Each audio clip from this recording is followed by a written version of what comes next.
the show, Adnan Burke, Alexa one of the most amazing nights of my entire life. The Nationals' huge win last night.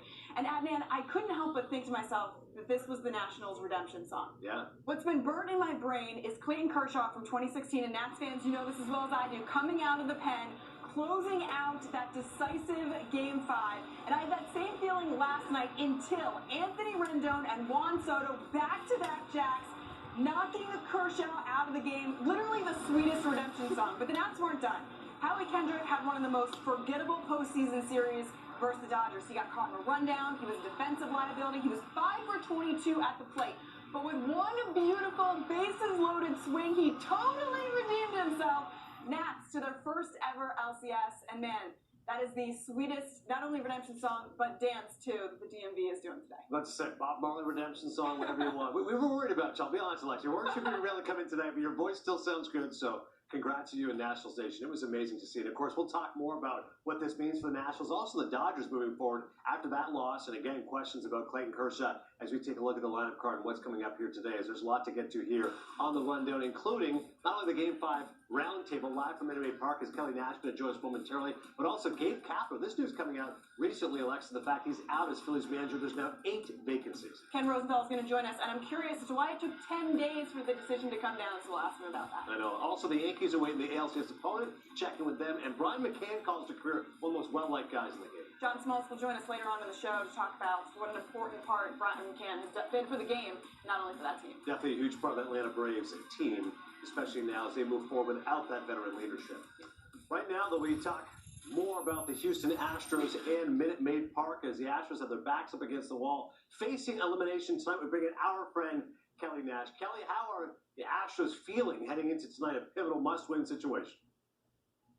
Well, if you think about it, Adnan, it is nothing new for this Astros team. Let's take you back to that 2017 ALCS.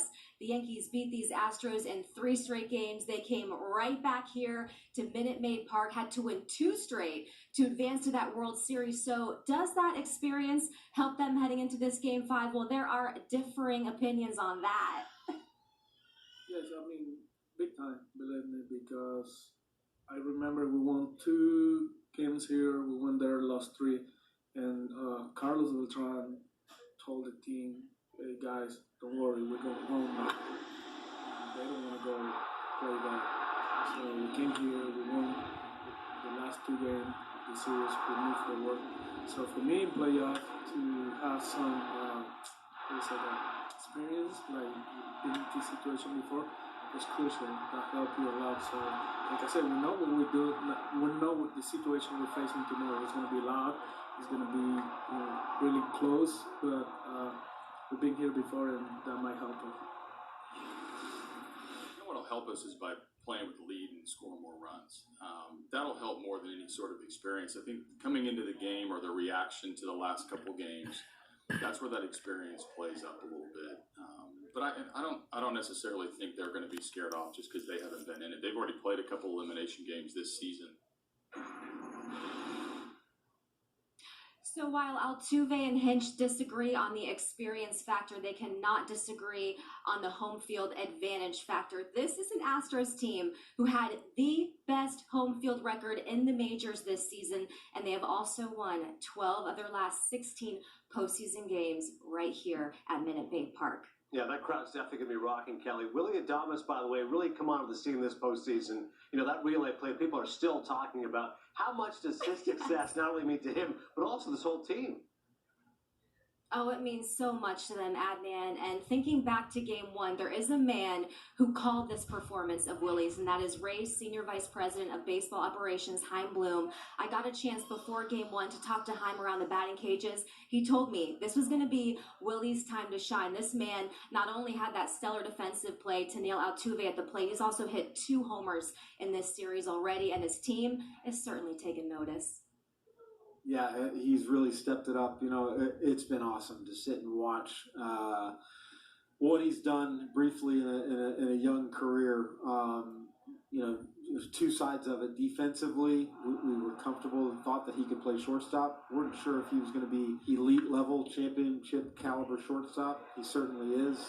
The player gets all the credit. I do give Rodney Linares a lot of credit for the work that he's put in. He's given Willie a routine. They stick by that routine day in and day out. We heard coming up through the minor leagues, Willie kind of always rose up. He lit up the brighter the lights, the better he played. We're certainly seeing that now, but he's playing with an all-time confidence right now. He's had some ups and downs throughout the season. He seemed to have really gotten hot in this postseason, but he's been a lot of fun to watch. And we talk about Willie. He's one of those guys that has that it factor. He carries himself really, really well in the clubhouse. He carries himself really, really well on the field. You can't knock the smile off his face. And his number one priority is winning. I would say when he got here, he was just kind of enjoying the moment, and then he finally learned how to take the moment and make it his. And I think that's probably the most special thing about him is now he can enjoy the game, but he knows what he has to do to be the best team he can be. And, I mean, we've seen it. He's grown probably the most I've seen out of anyone.